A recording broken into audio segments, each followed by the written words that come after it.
श्री राम। भाई बंधुओं को भी जय श्री राम। मैं संघ प्रमुख मोहन भागवत जी से बिल्कुल साफ साफ शब्दों में पूछना चाहता हूँ, आखिर वो राम जन्मभूमि की पूजा में क्यों आए हैं? चलो पूजा में तो आ गए, पर जन्मभूमि की पूजा करी क्यों? प्रधानमंत्री जी के साथ बैठे क्यों? मैं मोहन भागवत जी से पूछना चाहता हूँ, आप कौन हो? जी हाँ, आप कौन हो? आपको किसने अधिकार दिया राम जन्मभूमि की पूजा करने का, या राम जन्मभूमि के साथ प्रधानमंत्री जी के साथ बैठने का राम जन्मभूमि में? क्या आपको आपके हृदय ने एक बार भी आपको रोका नहीं? क्या आपके मस्तिष्क ने कभी आपको रोका नहीं कि मैं राम जन्मभूमि में सबसे पीछे बैठूंगा, पर प्रधानमंत्री जी के साथ नहीं बैठूंगा? आपको किसने अधिकार दिया कि राम मंदिर जन्मभूमि में प्रधानमंत्री जी के साथ बैठ के आप भूमि पूजन करें? किसने आपको अधिकार दिया? आप बताइए, किसने दिया आपको अधिकार? भगवान श्री राम जी के जो जन्मभूमि के ट्रस्ट है, उन्होंने दिया? मुख्यमंत्री योगी आदित्यनाथ जी ने दिया? देश के सुप्रीम कोर्ट ने दिया? या प्रधानमंत्री नरेंद्र मोदी जी ने आपको दिया अधिकार? क्या आप उनको मना नहीं कर सकते थे? जी, हम राम मंदिर भूमि में पूजन में तो आएंगे, पर भूमि पूजन तो आप शिवसेना या फिर कार सेवक या फिर राम भक्त या फिर आम लोगों से करवाना, क्योंकि हमने राम मंदिर के लिए कुछ नहीं लड़ा। ना हम कभी कोर्ट गए, ना हम कभी कचहरी गए, ना हम कभी रोड पे उतरे, ना कभी हमें संसद में इस बात की चर्चा करी कि हमें राम मंदिर बनाना है। चाहिए नहीं, बनाना है। चाहिए और बनाने में बड़ा अंतर होता है। मोहन भागवत जी, आप उस टाइम छाती ठोक कर बोलते कि हम राम जन्मभूमि में तो भले भूमि पूजन ना कर पाए, पर भगवान श्री कृष्ण की धरती पर उनकी जन्मभूमि की पूजा हम करेंगे, क्योंकि हम बनवाएंगे, चाहे हमें कुछ भी करना पड़े। आपने करा मोहन भागवत जी? आपने नहीं करा, और आप मुंह उठाकर आ गए भूमि पूजन के लिए। क्या आपके अंदर इतनी हिम्मत नहीं थी कि आप उन लोगों को बोल सकते थे, चाहे वो राम जन्मभूमि ट्रस्ट के हो, चाहे मुख्यमंत्री जी योगी आदित्यनाथ जी हो, चाहे प्रधानमंत्री जी, चाहे सुप्रीम कोर्ट हो, चाहे आम लोग हो, कि हम राम जन्मभूमि में पूजा हम नहीं करेंगे? आप इससे अच्छा है उन कार सेवकों से करवाओ, उन शिवसेना के लोगों से करवाओ, और राम भक्तों से करवाओ, और उन आम लोगों से करवाओ पूजा जो भूमि पूजन के असली अधिकारी और अधिकार रखते हैं। वाह जी वाह!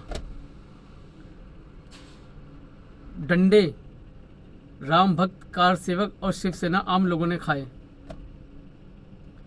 गोलियां कार सेवक, शिवसेना, राम भक्त और आम लोगों ने खाए।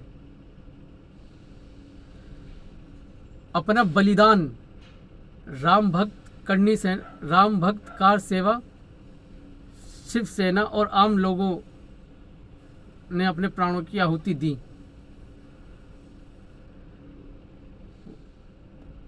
कार सेवक, शिवसेना, राम भक्त और आम लोगों ने डंडे खाए, और क्रेडिट आपको मिल गया। जी हाँ, बिल्कुल क्रेडिट मोहन भागवत जी आपको मिल गया, क्योंकि राम जन्मभूमि की पूजा तो आपने की है। इससे अच्छा मौका आपको कहीं मिलता नहीं मिलता ना कहीं मौका आपको, क्योंकि आपने कभी राम मंदिर के लिए कोई लड़ाई लड़ी ही नहीं, तो आपको मौका कहाँ से मिल जाएगा? मोहन भागवत जी, वैसे तो शब्द आपको कहने चाहिए थे ये, क्योंकि आप हिंदू धर्म की बहुत बड़े ठेकेदार हो और आपको हिंदुत्व की बहुत बड़ी जिम्मेदारी मिली है, पर आप कहोगे नहीं। पता क्यों? क्योंकि आपका मस्तिष्क, आपकी वाणी और आपका हृदय बलहीन हो चुका है, इसलिए अब वो शब्द नहीं कहोगे जो हिंदू समाज और हिंदुत्व सुनना चाहता है। तो मैं ही अपील कर रहा हूँ आदरणीय प्रधानमंत्री नरेंद्र मोदी जी से, यूपी के मुख्यमंत्री योगी आदित्यनाथ जी से, और राम जन्मभूमि के ट्रस्ट के सभी लोगों से जो बाबरी विध्वंस करते समय हमारे कार सेवक और शिवसेना के लोग और आम जनता जो राम जन्मभूमि के लिए आई थी, उस समय की सरकारों से जो गोलियां पड़ी और या फिर जो भगदड़ में मारे गए या फिर जो बाबरी मस्जिद को विध्वंस करते हुए वीर गति को प्राप्त हुए, उन सभी परिवार के लोगों को, उनमें से किसी एक को भी, हर घर के एक व्यक्ति को राम मंदिर में या फिर नौकरी दें या फिर राम मंदिर के बाहर बिल्कुल पास में उनको दुकान लगाने का लाइसेंस दे। जो लोग घायल हुए या जो लोग वीर गति को प्राप्त हुए, अगर ऐसा करना संभव नहीं है तब भी एक सलूशन है। वो सलूशन ये है कि उस समय राम मंदिर के लिए अपने प्राणों की आहुति देने वाले लोगों को राम मंदिर भूमि से, ट्रस्ट से जो पैसा आए है उनमें से 1-1 करोड़ रुपए उन वीरों के घर तक पहुंचाए।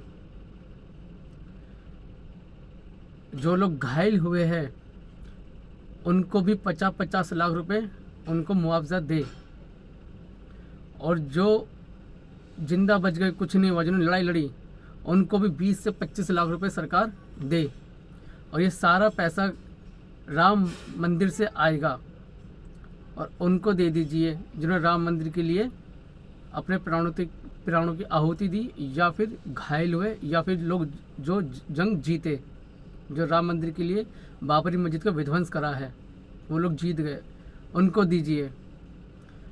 भगवान श्री राम ने भी लंका पर विजय प्राप्त करने के बाद जब वो अयोध्या आए थे तो अपने सभी वानरों को उपहार दिया था, और कार सेवक और शिवसेना के लोगों को भी उपहार देना चाहिए, और साथ में उन आम जनता लोगों को भी उपहार देना चाहिए जिन्होंने राम मंदिर भूमि के लिए अपने प्राणों की आहुति दी है, घायल हुए या फिर जीत के निकले हैं। जय श्री राम। भारत माता की जय।